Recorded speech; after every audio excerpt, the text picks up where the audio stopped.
सांग्रं सालो एबार 25 सेप्टेम्बरनि सालो पण्डित दीनदयाल उपाध्यायनि 110 बिसि आसिमा साल पालाइजाखा आबुनो कितिंगै प्रदेश बीजेपीनि तांनगो काइसा पान्दा संगाजाखा आसालनि पान्दाव फाइ मानजाखा प्रदेश बीजेपीनि प्रेसिडेन्ट एबा राज्यसभानि एमपि राजीव भट्टाचार्यनो खबै कुबुनि आदंरक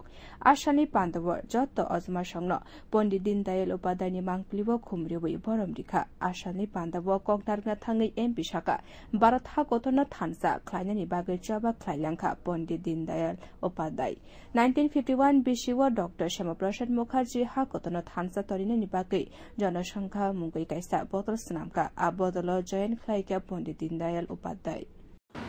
এই ভারতবর্ষকে খণ্ড বিখণ্ড করার একটা প্রয়াস সেই সময় চলছিল আর সেই সময় ভারত কেশরী ডক্টর শ্যামাপ্রসাদ মুখার্জি এই অখণ্ডতাকে লড়াই করার জন্য উনি একটা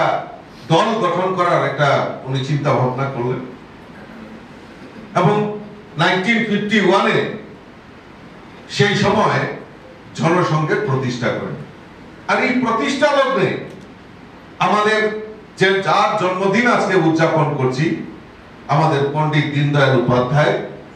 সেই সময় জনসংঘ যখন ভারত কেশরী ডক্টর শ্যামাপ্রসাদ মুখার্জি নির্মাণ করলেন আর ওই পণ্ডিত দীনদয়াল উপাধ্যায় উনি ভারত কেশরী ডক্টর শ্যামাপ্রসাদ মুখার্জির গঠিত যে জনসংঘ সেই জনসংঘেতে উনি সংযুক্ত হন তার আগে উনি পড়াশোনা শেষ করার পর আমার পূর্ববর্তী বক্তা বলেছেন যে আমাদের ওনার পড়াশোনা শেষ হওয়ার পর উনি সমস্ত কিছু সংসারের সমস্ত কিছু ত্যাগ করে উনি সমাজের জন্য এই রাষ্ট্রের হিতের জন্য উনি ঘর থেকে বেরিয়ে গেছিলেন আর সেই সময় রাষ্ট্রীয় স্বয়ংসেবক সংঘের সংস্পর্শে উনি ছিলেন ওনার মূল উদ্দেশ্য হলো আমাদের এই সমাজকে পরিবর্তন করা সমাজ সুষ্ঠু সমাজ গঠন করা তবেই রাষ্ট্রের যে রাষ্ট্রহিতের যে কথা বলছে সেই রাষ্ট্রকে নির্মাণ করা যাবে সেই চিন্তা ভাবনা নিয়ে সেদিন এই জনসংঘের যে তৈরি করা হয়েছিল শ্যামাপ্রসাদ মুখার্জি যে তৈরি করেছিলেন 1951 এ সেই জনসংঘে উনি যোগদান করেন पण्डित दीनदयाल उपाध्यायनि 110 बिसि आसमा सालो कितिंगै आसालो हा कतनि लगी हास्तेव बदल बिदल पान्दार संका शाखा बीजेपी बदल